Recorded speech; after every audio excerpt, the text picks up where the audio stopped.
Good morning everyone. Last class में हमने देखा था मिशन शक्ति सेट, है ना।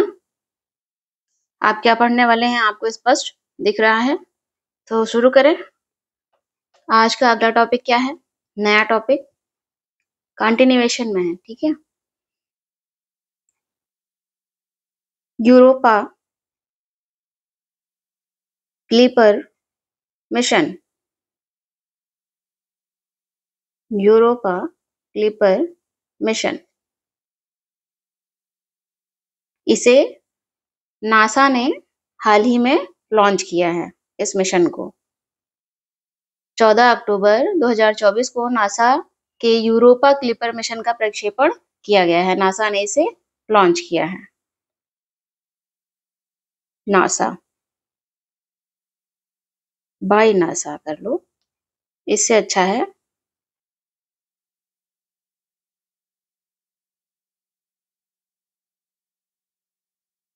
नासा द्वारा लॉन्च या प्रक्षेपित, ठीक है। नासा का एक वैज्ञानिक मिशन है। क्या है? वैज्ञानिक मिशन है ना। कहाँ से लॉन्च किया गया है? नासा ने इसे लॉन्च तो किया है, प्रक्षेपित किया है, लेकिन कहाँ से? अमेरिका के फ्लोरिडा से, कैनेडी स्पेस सेंटर से। अमेरिका में क्या है? फ्लोरिडा है। फ्लोरिडा में कैनेडी स्पेस सेंटर है और वहां से स्पेस एक्स के फॉल्कन हैवी रॉकेट द्वारा लॉन्च किया गया है। लिख लेते हैं तो, फ्लोरिडा स्थित कैनेडी स्पेस सेंटर से स्पेस एक्स किसकी कंपनी है? एलन मस्क की। इस कंपनी की स्थापना कब की थी? 2002 में। स्पेस एक्स कंपनी का एक रॉकेट है, बनाया था फॉल्कन हैवी। इस रॉकेट से लॉन्च किया है, ठीक है। ये तो बात हो गई नासा के इस मिशन की। अब बात कर लेते हैं किसकी? यूरोपा की। यूरोपा क्या है? यूरोपा बृहस्पति का उपग्रह है। ये यूरोपा बृहस्पति का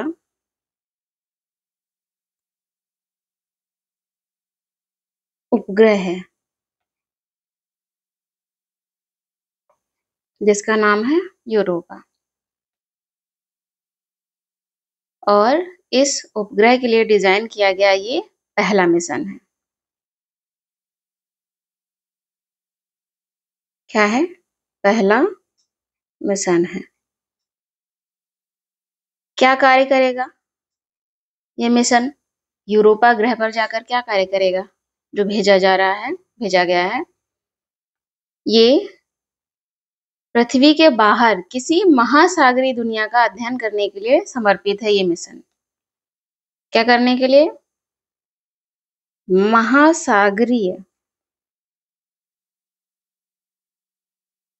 दुनिया, ओशन वर्ल्ड का अध्ययन करने के लिए समर्पित है ये मिशन।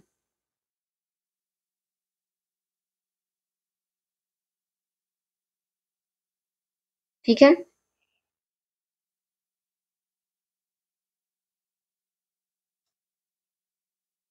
ये जो मिशन है यूरोपा क्लिपर, नासा द्वारा अब तक का किसी प्लेनेटरी मिशन के लिए विकसित किया गया क्या है? सबसे बड़ा अंतरिक्ष यान है, लार्जेस्ट स्पेस क्राफ्ट है यूरोपा क्लिपर। क्या है? लार्जेस्ट स्पेस क्राफ्ट है।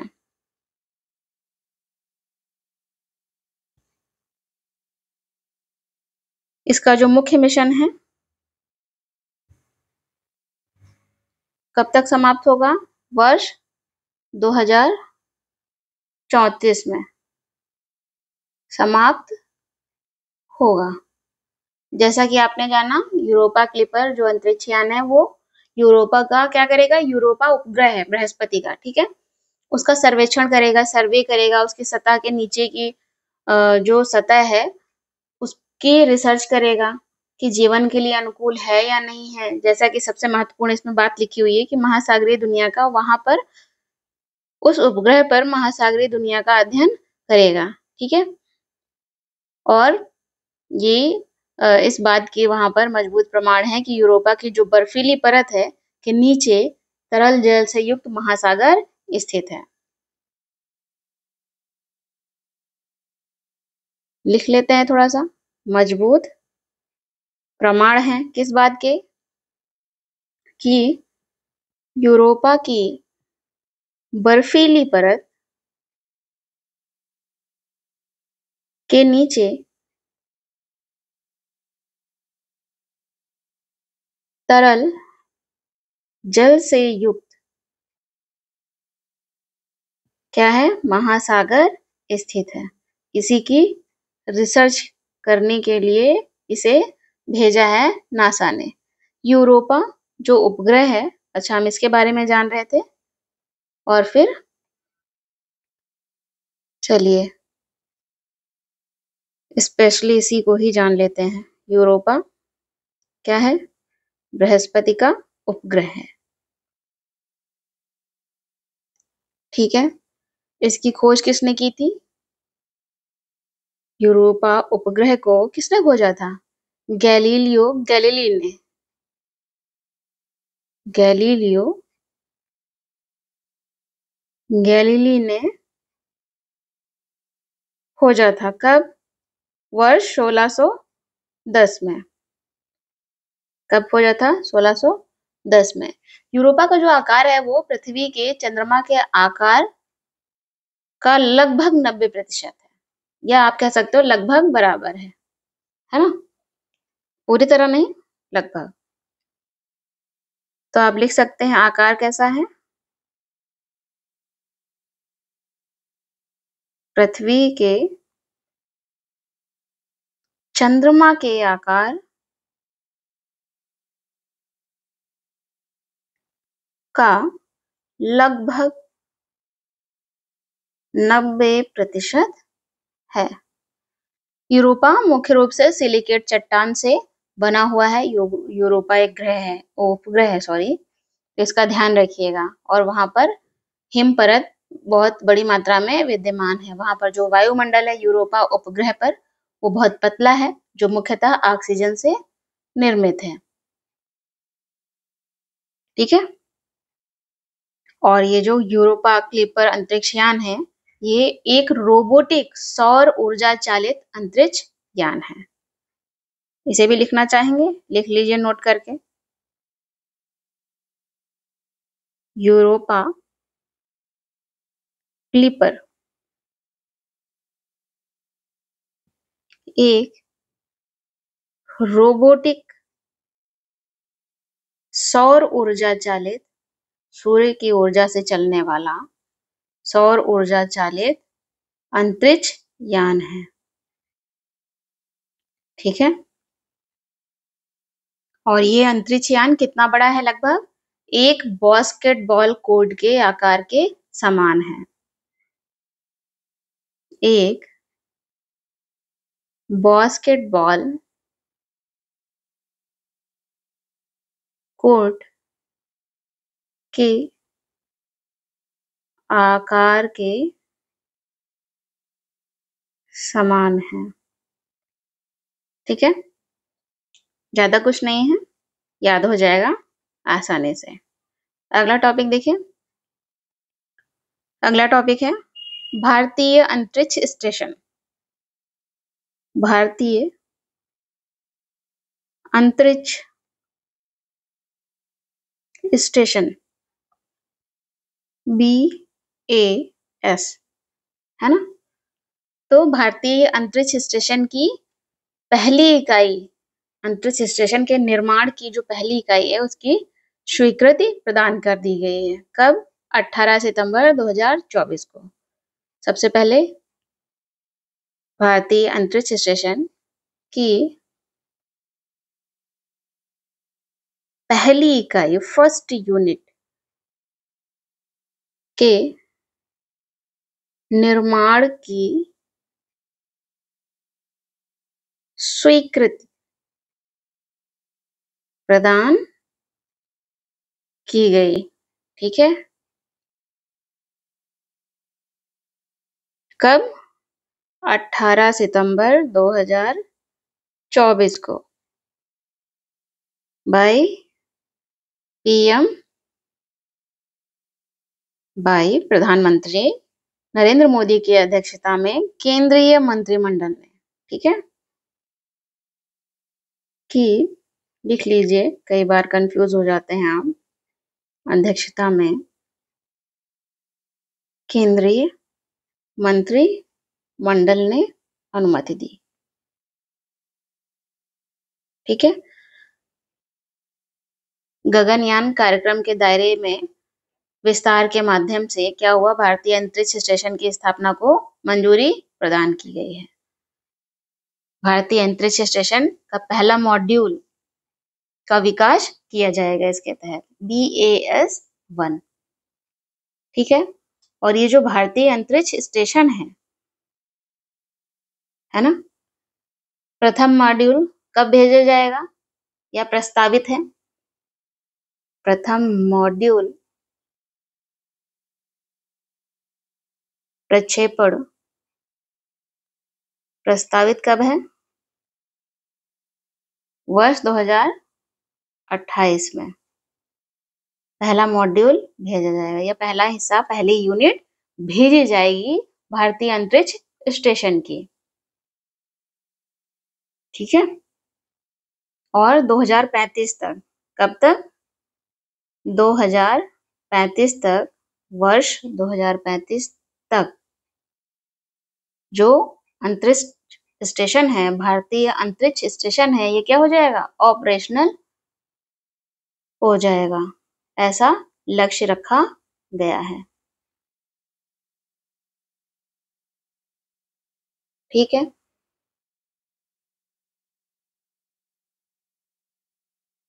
भारतीय अंतरिक्ष स्टेशन एक स्पेस बेस्ड फैसिलिटी है। कैसी? स्पेस बेस्ड फैसिलिटी है, जो माइक्रो ग्रेविटी आधारित जो वैज्ञानिक अनुसंधान और प्रौद्योगिकी विकास है उसको प्रोत्साहन देगा। ठीक है, और 2040 तक भारतीय मानव युक्त जो चंद्र मिशन है उसे प्रक्षेपित करने का लक्ष्य भी निर्धारित किया गया है। इसे भी हमें ध्यान रखना है। ठीक है, नोट करके आप इसे लिख सकते हैं।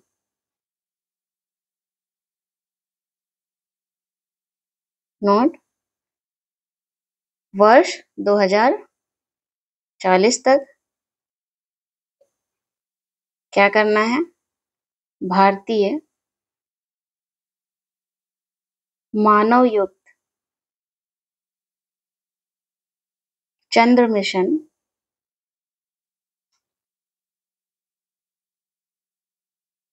को प्रक्षेपित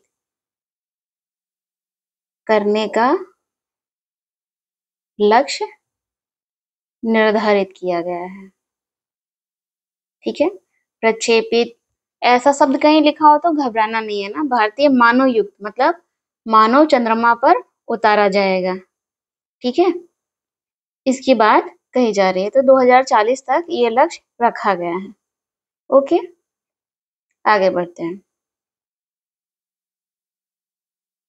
अगला टॉपिक है Venus orbiter mission. Venus orbiter mission, Venus जानते हैं किसे कहते हैं? शुक्र को, शुक्र ग्रह, वीनस प्लैनेट।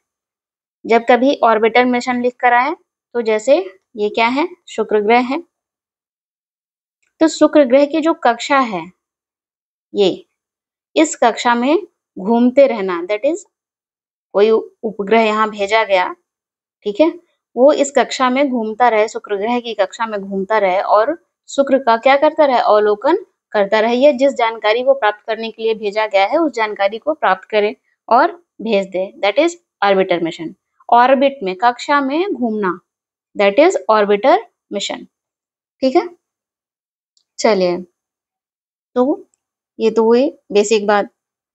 आगे देखते हैं। वीनस ऑर्बिटर मिशन की स्वीकृति दे दी गई है, स्वीकृति प्रदान की।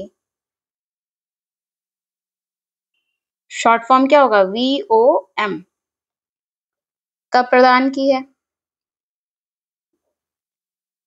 18 सितंबर 2024 को।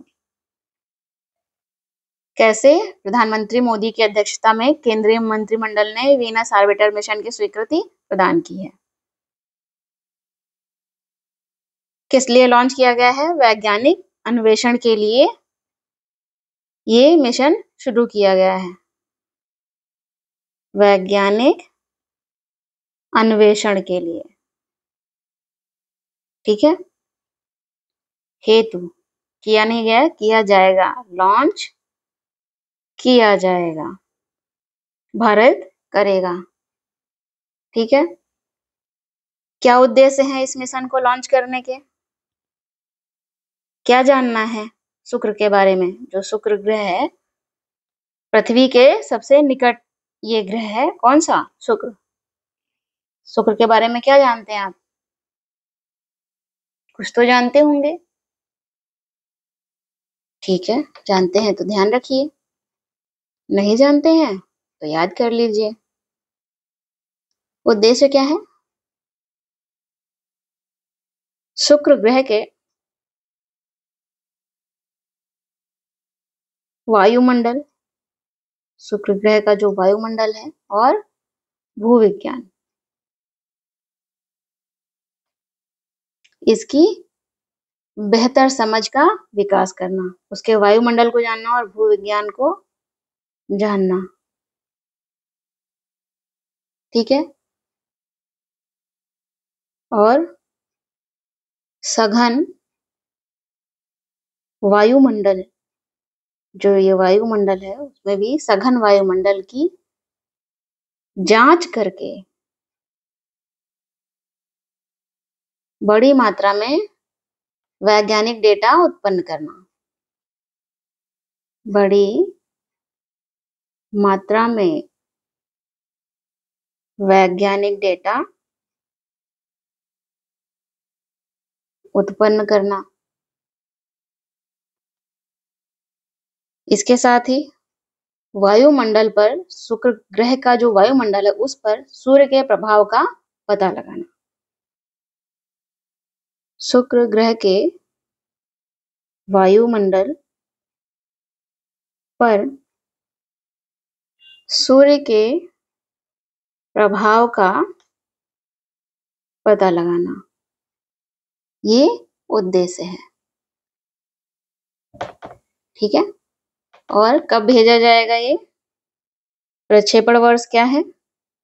इस मिशन को कब भेजेंगे? वर्ष 2028 में प्रस्तावित है।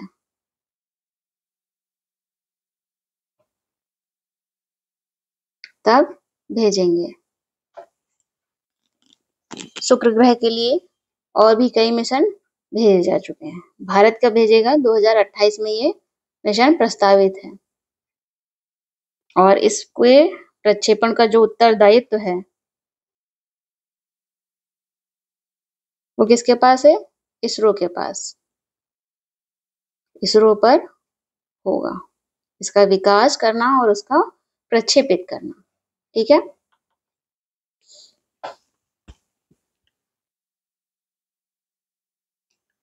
शुक्र ग्रह के अन्य मिशन भी हैं जो भेजे गए हैं, उनके नाम तो कम से कम हम जान ही लें। प्रमुख वैश्विक मिशन, मैरिनर 2, ये अमेरिकी मिशन था और पहला सफल मिशन था। शुक्र ग्रह के लिए पहला सफल मिशन था। अमेरिकी मिशन जो 1962 को शुक्र ग्रह के निकट से होकर गुजरा था। इसके बाद मैगलेन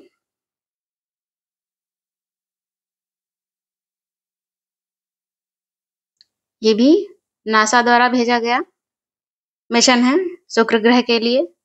इसके बाद वीनस एक्सप्रेस, क्या नाम है? Venus express. ये 2005 में यूरोपीय अंतरिक्षयान था, पहला यूरोपीय अंतरिक्षयान था जिसने शुक्र ग्रह की कक्षा में प्रवेश किया। पहला यूरोपीय अंतरिक्ष यान था जिसने शुक्र ग्रह की कक्षा में प्रवेश किया। कब? 2005 में। और है, नाम लिख देती हूँ, आप इनके बारे में थोड़ी स्टडी करिएगा।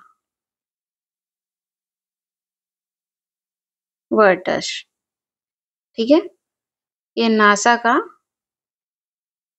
भविष्य में प्रक्षेपित किया जाने वाला मिशन है और ये जो है ये प्रस्तावित है, ये भी शुक्र के लिए है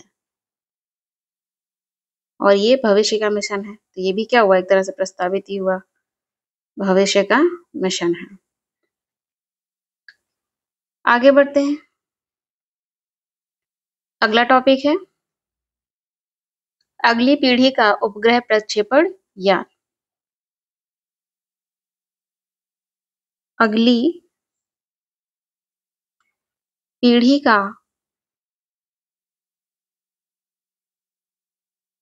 उपग्रह प्रक्षेपण यान, इसकी मंजूरी दी गई है। अगली पीढ़ी का जो प्रक्षेपण यान है उसे बनाने की, उसके विकास की मंजूरी दी गई है। विकास की मंजूरी दी गई है, ठीक है। क्या कहेंगे इसको? New generation launch vehicle. New generation launch vehicle, shortcut में NGLV। कुछ याद आया? PSLV, GSLV, है ना? वैसे ही NGLV।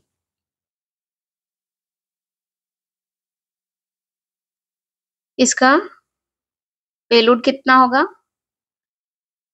पेलोड कैपेसिटी कितनी होगी? पेलोड कैपेबिलिटी LVM-3 की तुलना में 3 गुना, ठीक है। और ये जो लॉन्च व्हीकल है न्यू जनरेशन का NGLV, ये रीयूजेबल होगा, रीयूजेबल होगा। हिंदी में क्या बोलेंगे? पुनर्प्रयोज्य प्रक्षेपण यान होगा जो कम लागत में अंतरिक्ष तक पहुंच को सुनिश्चित करेगा, ठीक है। जो हिंदी में लिख दे, चलिए लिख देती हूँ, पुनर्प्रयोज्य प्रक्षेपण यान, रीयूजेबल, दोबारा इस्तेमाल कर सकते हैं, उपयोग कर सकते हैं।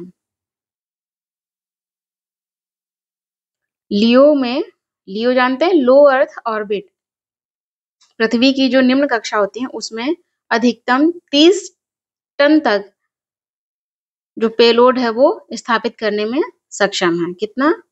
लियो में, लो अर्थ ऑर्बिट में अधिकतम 30 टन तक पेलोड स्थापित करने में सक्षम होगा। ये लॉन्च व्हीकल, ठीक है।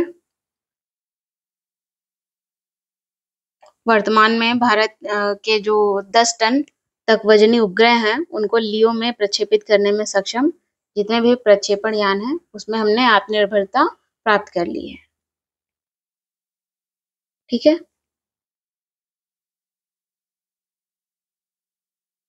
इसे पूरा करने का जो लक्ष्य निर्धारित किया गया है, पूरा करने का लक्ष्य किसको, एनजीएलवी को बनाने का जो लक्ष्य है कब तक का है, 96 माह, लगभग 8 वर्ष, इतने वर्षों में ये बनकर तैयार हो जाएगा प्रक्षेपण यान, लॉन्च व्हीकल। ये तो नया है, अगली पीढ़ी का उपग्रह प्रक्षेपण यान है। इससे पहले क्या क्या था, बात कर ले। भारत के अब तक के लॉन्च व्हीकल, अब तक के लॉन्च व्हीकल, है ना, प्रक्षेपण यान। सबसे पहले कौन आएगा इसमें, सबसे पहले आएगा SLV, इसरो द्वारा विकसित है, ये विकसित किए गए हैं SLV, satellite launch vehicle, satellite launch vehicle. ये भारत का पहला प्रायोगिक रॉकेट था। 1980 में रोहिणी उपग्रह को कक्षा में स्थापित किया था SLV ने। आप यहाँ पर रोहिणी उपग्रह देख ले, ध्यान रहेगा आपको, रोहिणी उपग्रह को कक्षा में स्थापित किया, ठीक है। इसके बाद ASLV, दूसरा लॉन्च व्हीकल क्या है, ASLV, augmented satellite launch vehicle, augmented satellite launch vehicle. ये उन्नत है, थोड़ा सा और बेहतर है SLV से, ठीक है, संवर्धित है। इसके बाद आएगा PSLV, PSLV, polar satellite launch vehicle, polar satellite launch vehicle. ये सबसे सफल भारतीय रॉकेट है, सबसे सफल भारतीय रॉकेट है।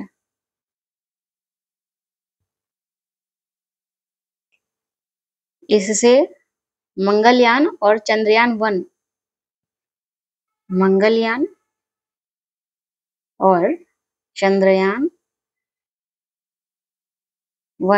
जैसे मिशन इसी से लॉन्च हुए हैं, और भी हैं, आगे बढ़ते हैं लेकिन क्रम में। क्या है, GSLV, GSLV, जियो सिंक्रोनस सैटेलाइट लॉन्च व्हीकल। भारी उपग्रह जितने होते हैं उनको GSLV से भेजा जाता है, ठीक है। इसमें क्रायोजेनिक इंजन का उपयोग होता है, किसका, क्रायोजेनिक। क्या होता है क्रायोजेनिक, हाइड्रोजन और ऑक्सीजन बहुत ही निम्न तापमान पर ईंधन की तरह कार्य करती है, क्रायोजेनिक इंजन इसका उपयोग करते हैं। इसके बाद क्या है, कौन सा लॉन्च व्हीकल है, GSLV MK ठीक है। थर्ड, या फिर इसका एक दूसरा नाम भी है LVM-3, लॉन्च व्हीकल मार्क 3। क्या होगा?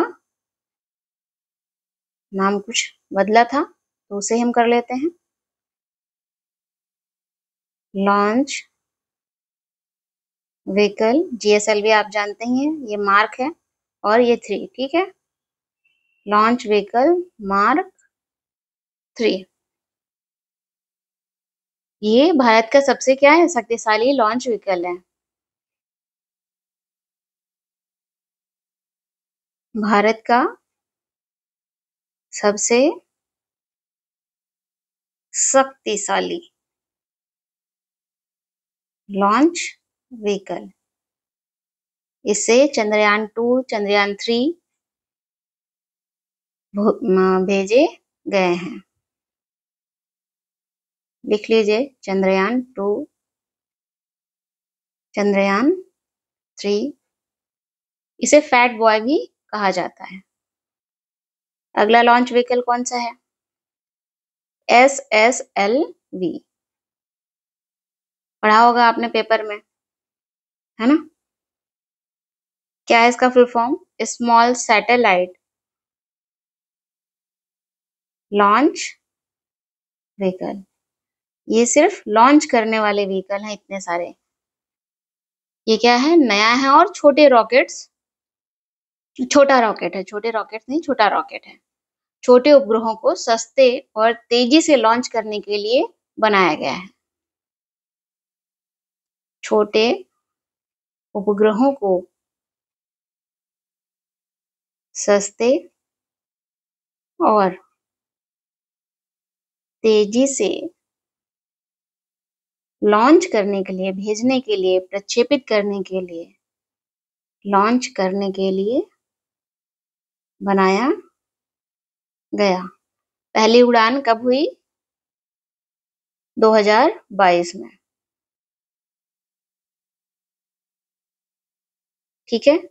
इसके बाद आपको मिल जाएगा RLV, रीयूजेबल लॉन्च व्हीकल, है ना? उस पर अभी काम चल रहा है।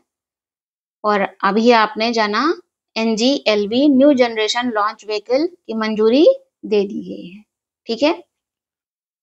तो ये आपने लॉन्च व्हीकल जान लिए। आगे बढ़ते हैं, देखते हैं अगला टॉपिक क्या है।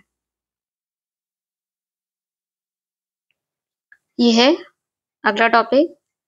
10 सितंबर 2024 को नासा के फ्लोरिडा स्थित कैनेडी स्पेस सेंटर से पोलरिस डॉन मिशन को सफलतापूर्वक संपन्न हुआ।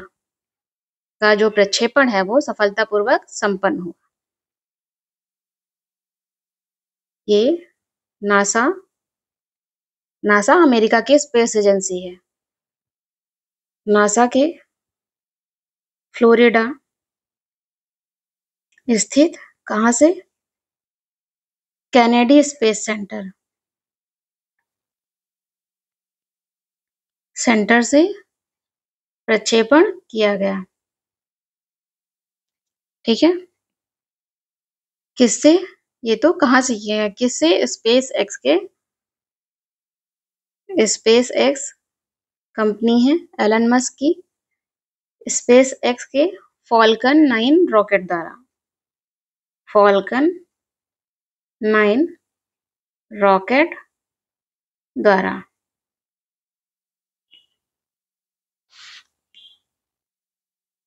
ड्रैगन, ड्रैगन जानते हैं ना? ये रॉकेट है और इसके ऊपर जो कैप्सूल जैसी संरचना है, इसे ही ड्रैगन नाम दिया गया है। ये फॉल्कन 9 है जो कि रॉकेट है, ठीक है। ड्रैगन अंतरिक्ष यान के माध्यम से भेजा गया, प्रक्षेपित किया गया। इस मिशन में 4 सदस्य भेजे गए हैं। क्या नाम है? 4 सदस्य जिनके नाम हैं जेरेड इसाक मैन, जो कि मिशन कमांडर है। क्या है? मिशन कमांडर है। फिर स्कॉट फोर्टीट और सराह, लास्ट है अन्ना। साराह, फिर अन्ना मेनन।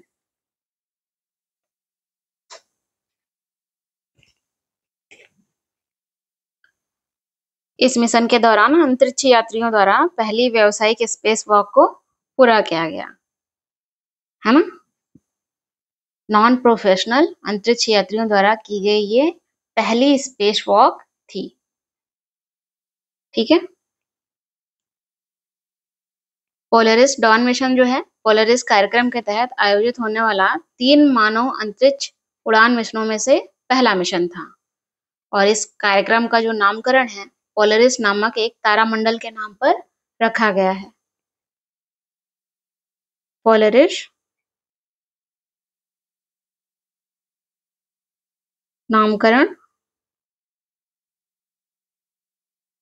पोलरिस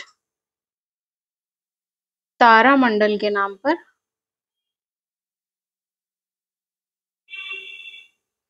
रखा गया है। ये जो पोलरिस तारामंडल है 3 सितारों का एक तारामंडल है, जिसे आमतौर पर नॉर्थ स्टार के नाम से जाना जाता है। ठीक है। किस नाम से? नॉर्थ स्टार के नाम से जाना जाता है। अगला टॉपिक देखते हैं। मिशन रूमी 2024 क्या है? मिशन रूमी 2024 सबसे पहले तो रूमी का फुल फॉर्म जानते हैं। क्या है? Reusable hybrid unique mission innovation, ये इसका फुल फॉर्म है। रीयूजेबल होना चाहिए, हाइब्रिड, यूनिक, मिशन और इनोवेशन, नवाचार भी हो। ठीक है। यूनिक, अद्वितीय टेक्नोलॉजी, इसे ही मिशन रूमी कहा गया है। क्या है मिशन रूमी? अब मिशन रूमी भारत का पहला रीयूजेबल हाइब्रिड रॉकेट मिशन है।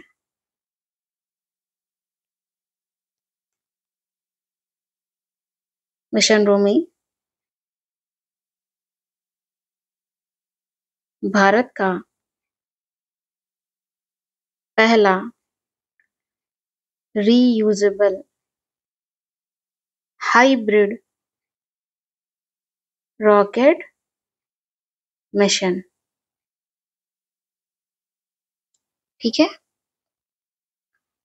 24 अगस्त 2024 को भारत द्वारा विश्व में पहली बार एक रीयूजेबल हाइब्रिड रॉकेट का एक मोबाइल लॉन्चर द्वारा क्या किया गया? प्रक्षेपण किया गया। किसके द्वारा? मोबाइल लॉन्चर द्वारा। विश्व में पहली बार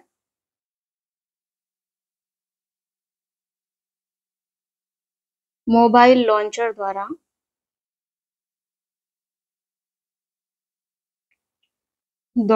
प्रक्षेपण किया गया। किसका? रीयूजेबल हाइब्रिड रॉकेट का। इसे क्या का नाम दिया गया है? मिशन रूमी।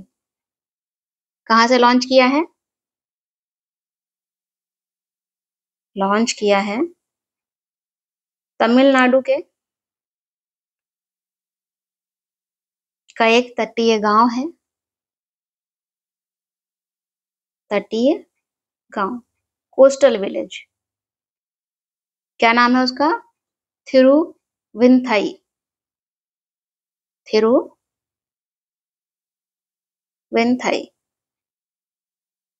इससे यहां से लॉन्च किया गया है।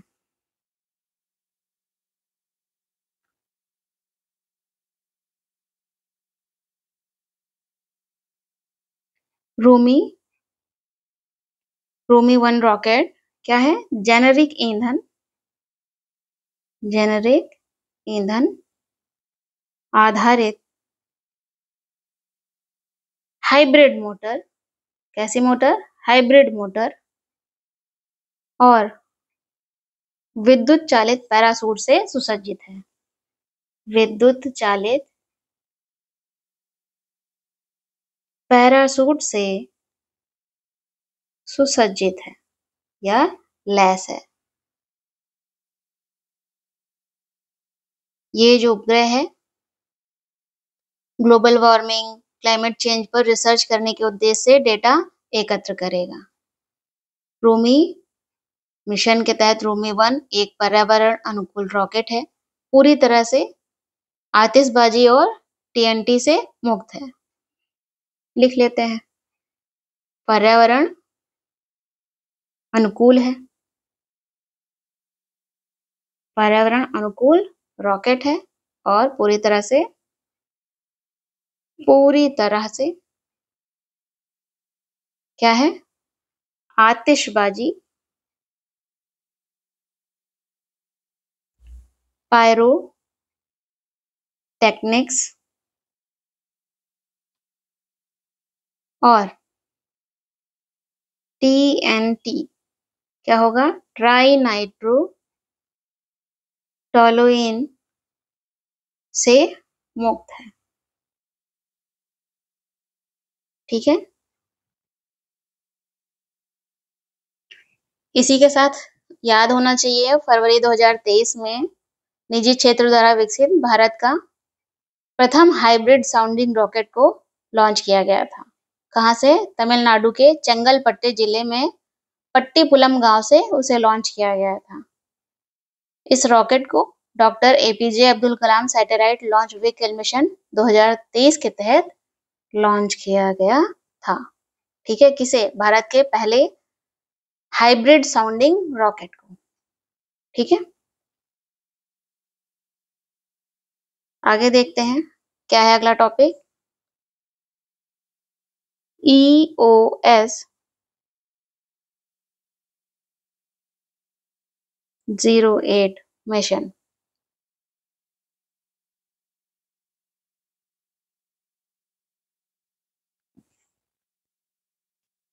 या फिर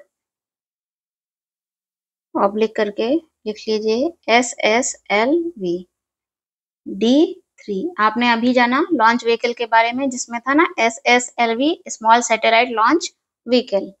ठीक है, तो स्मॉल सैटेलाइट लॉन्च व्हीकल की तीसरी जो उड़ान थी वो संपन्न हुई। ठीक है, तीसरी उड़ान पूरी हो गई और इस उड़ान के साथ जो इसका विकासात्मक चरण था वो भी पूर्ण हो गया। विकासात्मक चरण पूर्ण हो गया। इसकी पहली उड़ान आपने अभी जाना कब हुई थी? 2022 में। ठीक है,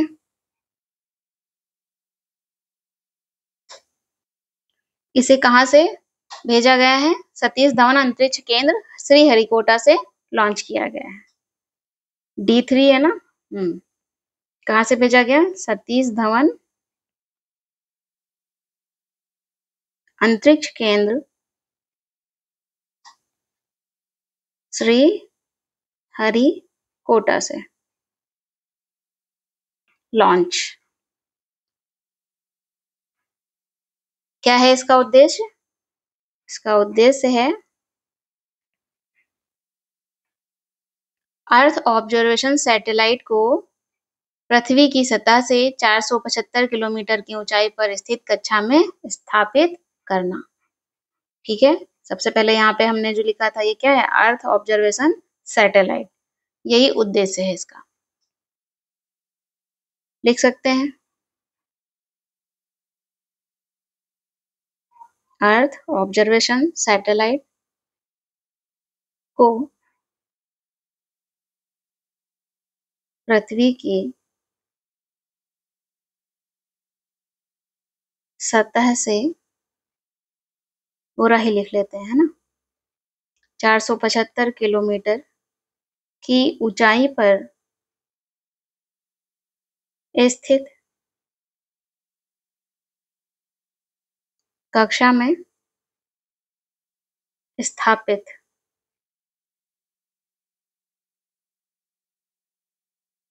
करना, है ना, कर दिया गया है इस मिशन के तहत। अर्थ ऑब्जर्वेशन सैटेलाइट को इस मिशन के तहत स्थापित कर दिया गया है।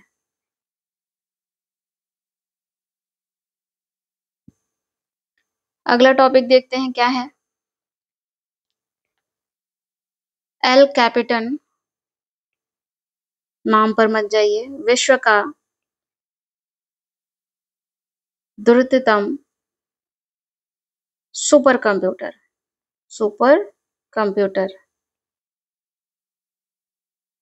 कौन सा है? सूची जारी की गई है। टॉप 500 की सूची जारी की गई है और ये वर्ष में 2 बार जारी की जाती है। अंतरराष्ट्रीय स्तर पर कौन सा कंप्यूटर सबसे तेज है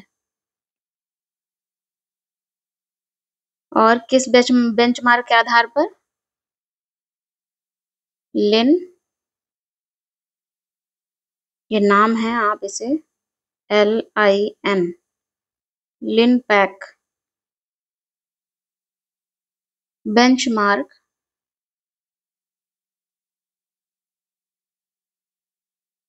के आधार पर ये सूची जारी की गई है। ये बेंचमार्क क्या है?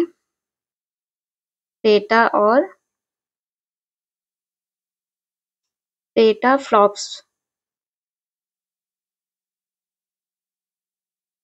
में इस बेंचमार्क पर यह सूची जारी की गई है। तो सबसे सरल शब्दों में जानते हैं, सबसे तेज कंप्यूटर किसका है? कौन सा है?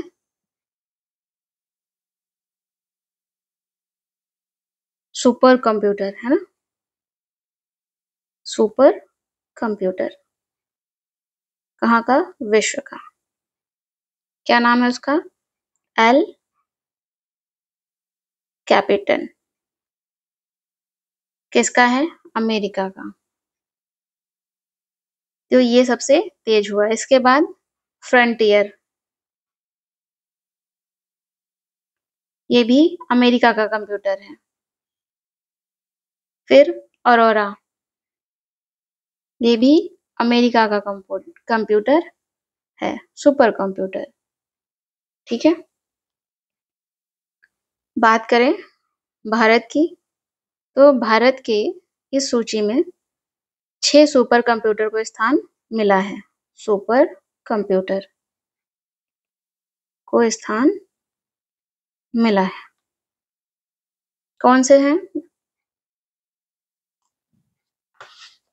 एरावत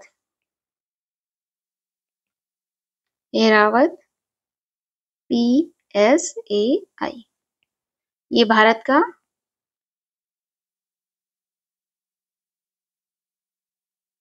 द्रुततम सबसे तेज सुपर कंप्यूटर है। द्रुततम सबसे तेज सुपर कंप्यूटर है और इसे स्थान मिला है, एरावत को स्थान मिला है इस टॉप 500 की सूची में 162, जिसकी गति क्या है? 8.5 पेटा फ्लॉप्स पर सेकेंड। फ्लॉप्स क्या होता है? फ्लोटिंग पॉइंट ऑपरेशंस पर सेकेंड। कितने ऑपरेशन फ्लोट हो सकते हैं पर सेकेंड में? ठीक है। और पेटा की बात करें तो P for PETA equal 10⁻15। Okay. ये जो एरावत है सुपर कंप्यूटर भारत का, ये आर्टिफिशियल AIC की क्षमता से लैस है। AI से लैस है। कहाँ पर स्थित है, स्थापित है ये? CDAC पुणे में। स्थापित कहाँ पर है ये सुपर कंप्यूटर भारत का? पुणे में।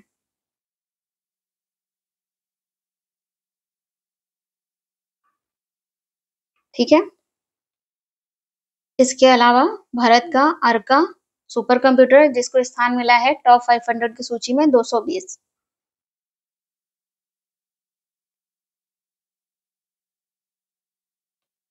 दो 2015 में भारत ने एक मिशन शुरू किया है सुपर कंप्यूटर बनाने का, जिसके तहत बहुत सारे कंप्यूटर बनाए जा रहे हैं या बनाए गए हैं। जैसे पहले चरण में परम सेवाएं, परम शक्ति, परम ब्रह्मा। ठीक है। मिशन के तहत 2015 में जो सुपर कंप्यूटर बनाने का मिशन शुरू हुआ था, उसके तहत नए मौसम के सुपर कंप्यूटर बनाए गए हैं, अर्का, अरुणिका। सुपर राष्ट्रीय सुपर कंप्यूटिंग मिशन। अगला टॉपिक है नैनोपोरस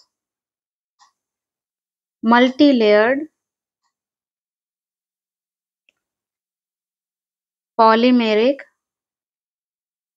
मेम्ब्रेन। डीआरडीओ की कानपुर स्थित प्रयोगशाला ने इसका विकास किया है। डीआरडीओ की कानपुर स्थित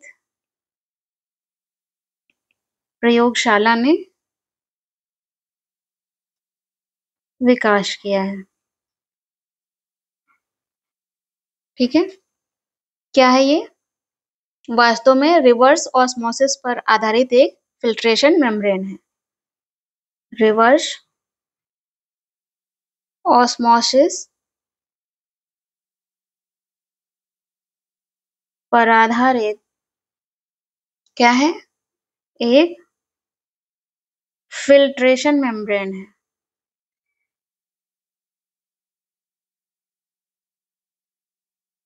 जो समुद्री जल से लवण और सूक्ष्म अशुद्धियों को छानकर शुद्ध जल प्राप्त करने में सहायक है।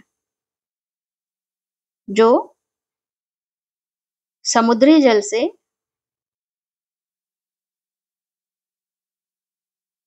लवण एवं सूक्ष्म अशुद्धियों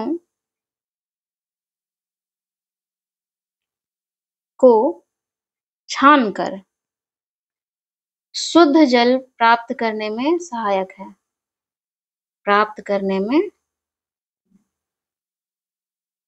सहायक है। ठीक है। अगला टॉपिक क्या है? स्वदेशी रूप से विकसित भारत पूर्वानुमान प्रणाली। भारत पूर्वानुमान प्रणाली VFS भारत फोरकास्ट सिस्टम। ठीक है।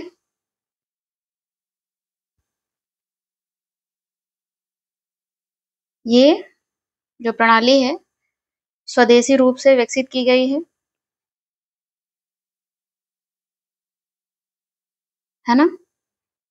और इसका शुभारंभ नई दिल्ली में केंद्रीय पृथ्वी विज्ञान मंत्री द्वारा किया गया है। इसका विकास किसने किया है? विकसित किया है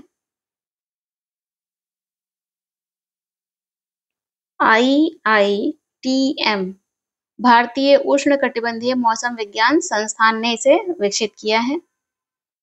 फुल फॉर्म आप देख लीजिएगा। कहाँ स्थित है संस्था? पुणे में स्थित है। और ये संस्था पृथ्वी विज्ञान मंत्रालय के तहत कार्यरत एक स्वायत्त संस्था है। क्या है? एक स्वायत्त संस्थान है। किसके तहत कार्यरत है? पृथ्वी विज्ञान मंत्रालय।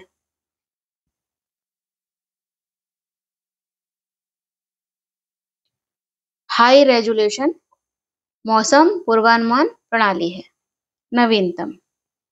ठीक है। नहीं, आगे बढ़े।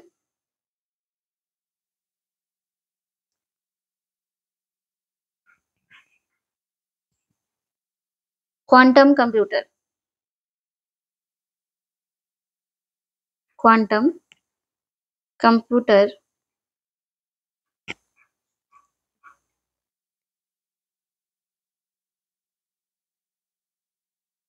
Quantum computer. क्वांटम दिवस याद है कब है? क्वांटम दिवस 14 अप्रैल और 2025 को मनाया गया, तो 14 अप्रैल को मनाया जाता है। क्वांटम दिवस के अवसर पर बेंगलुरु स्थित स्टार्टअप, क्या नाम है उसका? बेंगलुरु स्थित स्टार्टअप जिसका नाम है QPIAI ने QPIAI इंडस नामक 25 क्यूबिट क्षमता वाला क्वांटम कंप्यूटर राष्ट्र को समर्पित किया है। इसे 25 क्यूबिट क्षमता वाला,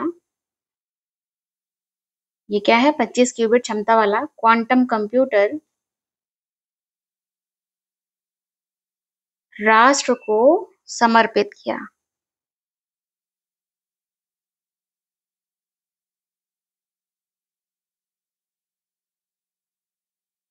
और ये उपलब्धि किस मिशन के तहत हासिल हुई है? राष्ट्रीय क्वांटम मिशन के तहत। राष्ट्रीय क्वांटम मिशन के तहत हासिल उपलब्धि। ठीक है, ये पहला पूर्ण स्टैक क्वांटम कंप्यूटिंग सिस्टम है, एंड टू एंड, और भारत ऐसा मिशन आरंभ करने वाला 7वां देश बना। भारत ऐसा मिशन आरंभ करने वाला कौन सा देश बना? 7वां देश बना। उससे पहले कौन से लोग हैं, कौन से देश हैं? लोग से तात्पर्य क्या है? कौन से और देश हैं? 6। 1 America, Austria, Finland, France, Canada और चीन। ठीक है, इनके बाद भारत का स्थान कौन सा है? 7वां है। अगला देखते हैं। इसी के साथ ये भी जान लें, 2025 को अंतरराष्ट्रीय क्वांटम विज्ञान और प्रौद्योगिकी वर्ष भी घोषित किया गया है। नोट करके लिख लें। 2025 को अंतरराष्ट्रीय क्वांटम विज्ञान एवं प्रौद्योगिकी वर्ष घोषित किया गया।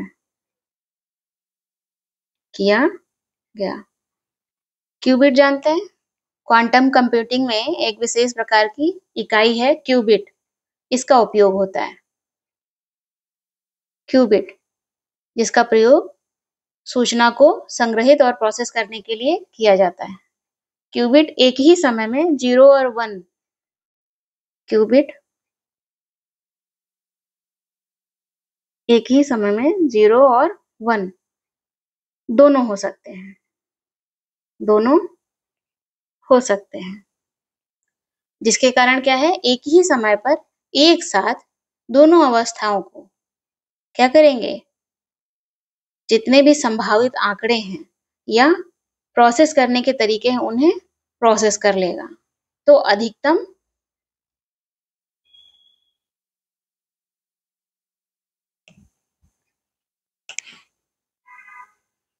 ये इसे अधिक शक्तिशाली बनाता है।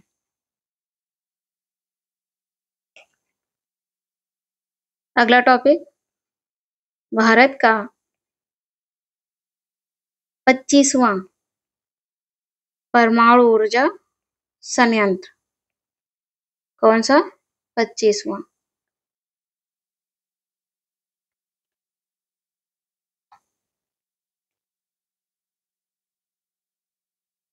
क्या नाम है उसका 25वें का? रावतभाटा, राजस्थान परमाणु ऊर्जा स्टेशन, यूनिट 7।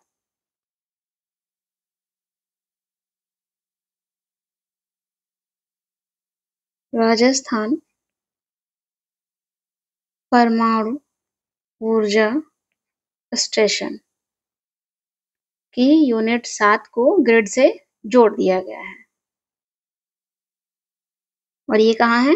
रावतभाटा में। रावतभाटा कहाँ है? राजस्थान में। और ज्यादा पास जाना हो तो रावतभाटा चित्तौड़ जिले में स्थित है। इसे ग्रिड से जोड़ दिया गया, ठीक है। ये जो रावतभाटा परमाणु ऊर्जा संयंत्र है, ये प्रेशराइज्ड हैवी वाटर रिएक्टर है, जो 15 अप्रैल 2025 से अपनी पूरी क्षमता के साथ उत्पादन करने लगा है। पूरी क्षमता के साथ उत्पादन करने लगा है।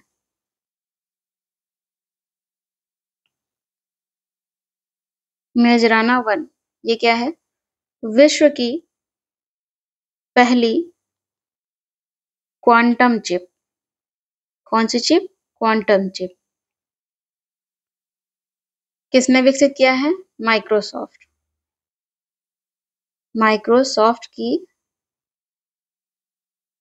माइक्रोसॉफ्ट ने विकसित किया है और प्रायोगिक क्वांटम प्रोसेसर चिप है।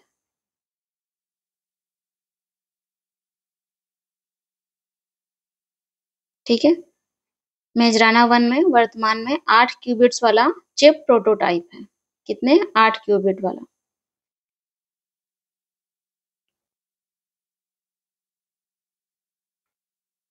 अगला देखते हैं क्या है? National critical mineral mission. National critical mineral mission, NCMM, है ना। इसकी शुरुआत की है भारत ने वर्ष 2025 में। भारत सरकार ने शुरुआत की है। इस मिशन को क्या दे दी है? मंजूरी दे दी है। और ये कितने वर्षों का मिशन है? 7 वर्षों का। यानी कब से कब तक? 2024-25 से 2030-31 तक।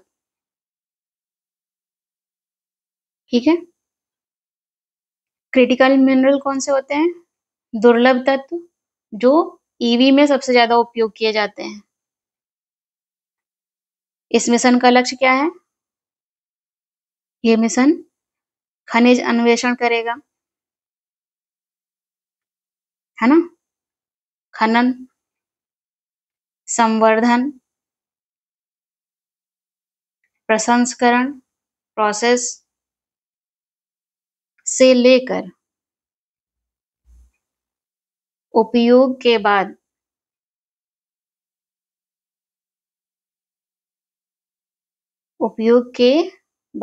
उत्पादों से, जो भी प्रोडक्ट होंगे उनसे, उत्पादों से पुनर्प्राप्ति तक,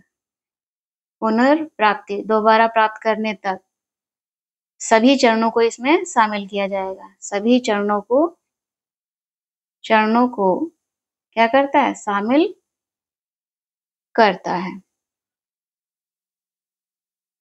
ठीक है। ये जो क्रिटिकल मिनरल है उनके 1-2 नाम आप जान लीजिए, कौन कौन से होते हैं। जैसे लिथियम। बहुत मुश्किल से निकलते हैं ना ये मिनरल, क्योंकि जो पृथ्वी की सतह है उसमें बहुत अंदर स्थित होते हैं और उन्हें निकालना भी बहुत मुश्किल होता है, जोखिमपूर्ण भी होता है और लागत बहुत ज्यादा लगती है। ठीक है, तो सबसे ज्यादा क्रिटिकल मिनरल किसके पास है, किस देश के पास है? चीन के पास है।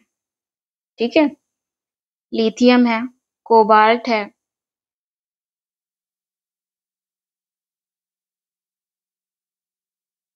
आप कम शब्दों में तो यूं यही लिख सकते हैं, दुर्लभ मृदा तत्व की एक सीरीज आपने देखी होगी आवर्त सारणी में, है ना? लैंथेनॉइड की एक सीरीज है, उसमें जो तत्व मिलते हैं वो भी क्रिटिकल मिनरल्स के अंतर्गत आते हैं। ठीक है,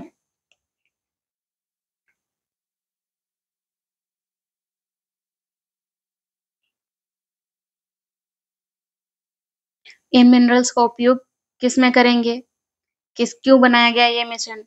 तो सौर ऊर्जा के लिए, पवन ऊर्जा के लिए, ईवीज के लिए, इलेक्ट्रिक वाहन में जो बैटरीज इस्तेमाल हो रही हैं उनके लिए चाहिए, ऊर्जा भंडारण के लिए चाहिए हमें क्रिटिकल मिनरल्स।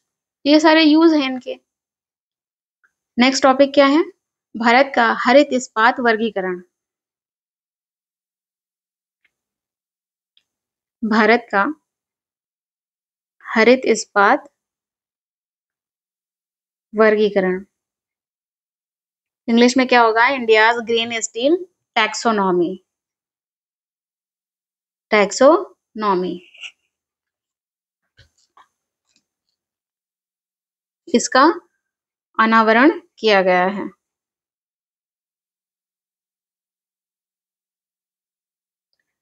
ग्रीन इस्पात, ग्रीन स्टील की क्या है? कोई भी वैश्विक स्तर पर परिभाषा नहीं है। ग्रीन स्टील की वैश्विक स्तर पर कोई परिभाषा, स्वीकृत परिभाषा नहीं है। स्वीकृत परिभाषा नहीं है। भारत ग्रीन इस्पात, ग्रीन स्टील के वर्गीकरण को जारी करने वाला विश्व का पहला देश है। भारत विश्व का क्या है? पहला देश है। ग्रीन स्टील के वर्गीकरण को जारी करने। ठीक है, क्या है अब ये ग्रीन इस्पात? ग्रीननेस परसेंटेज कितना होना चाहिए?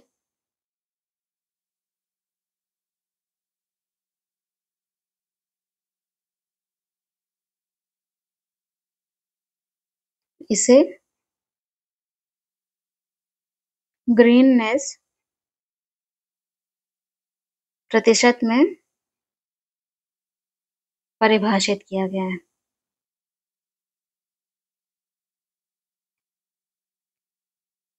ठीक है,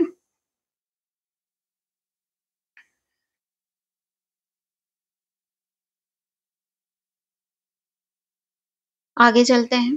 कुछ पर्यावरण से संबंधित विषय हैं जिसमें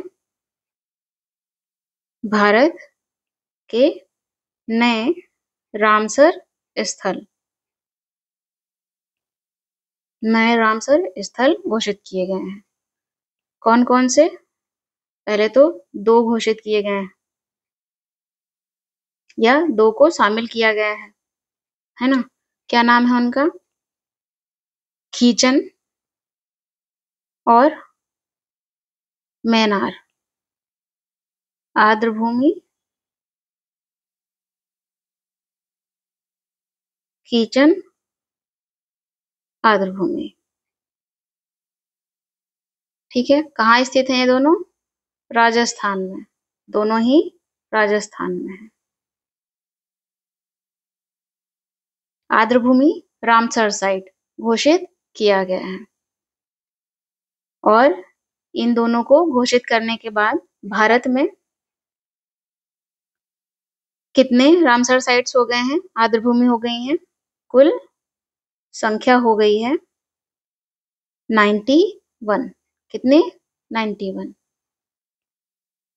ठीक है, कितनी हो गई है? 91 हो गई है। ये जो खीचन है ये उत्तरी थार रेगिस्तान में स्थित है। कहाँ? उत्तरी थार में, थार रेगिस्तान में स्थित है। ठीक है, और मेनार आर्द्रभूमि कॉम्प्लेक्स उदयपुर में।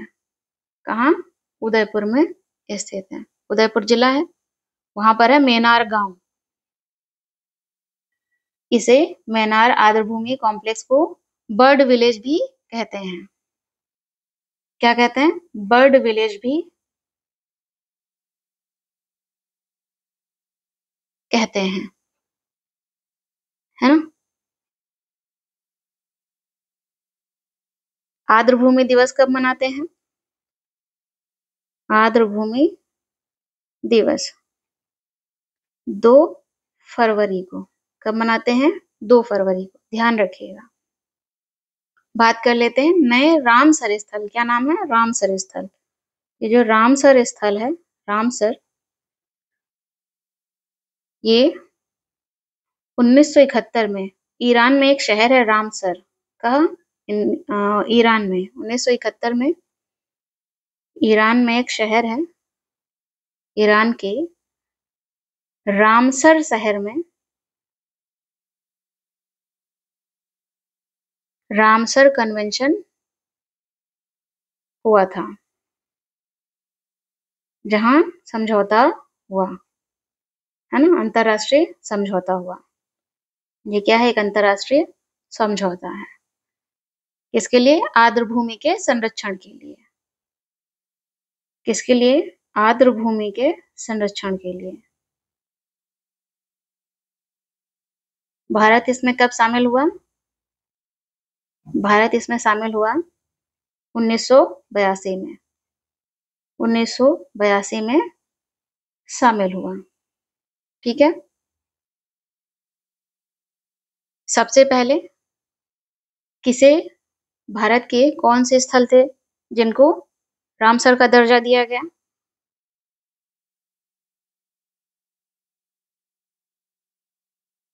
सबसे पहले दर्जा दिया गया, सबसे पहले केवलादेव राष्ट्रीय उद्यान और सांभर झील को रामसर का दर्जा दिया गया। सबसे पहले तो केवलादेव। ठीक है,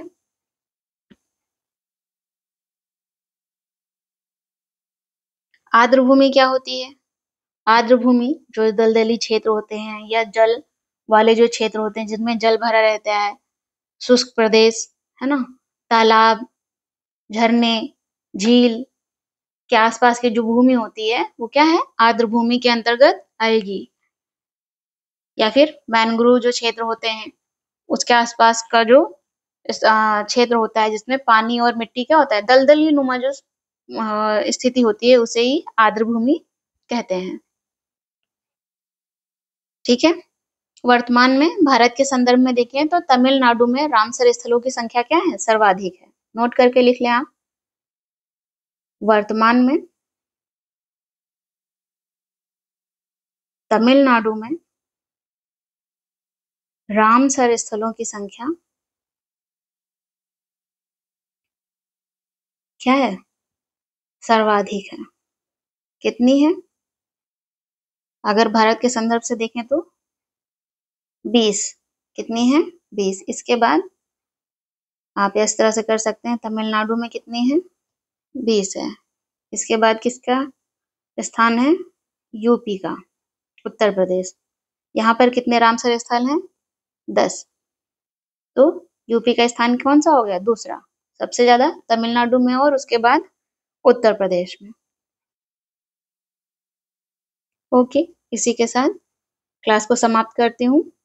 फिर मिलते हैं अगली क्लास में। Thank you.